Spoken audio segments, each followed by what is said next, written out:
what bothers me most is what is sort of grandiloquently called world order.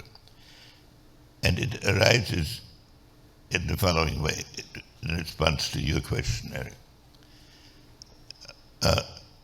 What we consider the international system, and what probably most of you consider the international system, it's a number of states in relation with each other that serve each other with diplomats and that balance each other, and there are certain rules. You cannot cross borders, and you can't intervene in international affairs, in domestic affairs.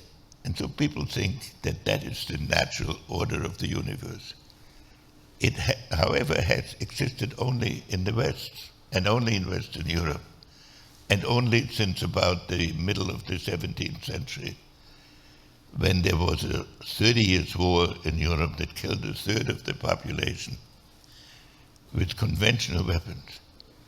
And then a group of leaders got together in the Westphalia in Germany with the Catholic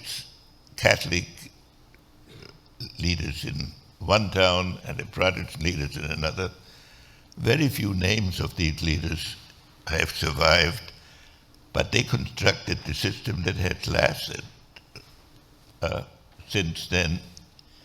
And it's based on the idea that a number of sovereign states are going to balance each other through a balance of power, and that the balance of power is maintained by a certain common system of justice, that is, that the system is considered not perfectly just, but just enough so that nobody wants to overthrow the whole system and seek adjustments within it.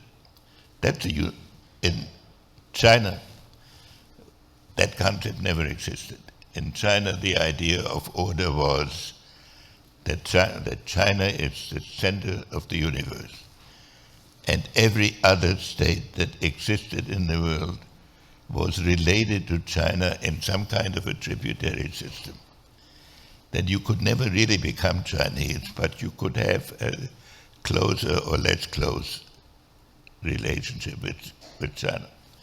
Then in the Islamic world, there was what I would call a theocratic system that determined the hierarchy. So now, for the first time in history, the various regions of the world are related to each other through technology and with instantaneous communication, and so they can affect each other. Right. The Roman Empire and the Chinese Empire were not part of the same world order. They didn't know of each other, and they didn't know how to interact with each other. So that's the problem I was trying to deal with in this book, and that I think is one of the challenges of our time.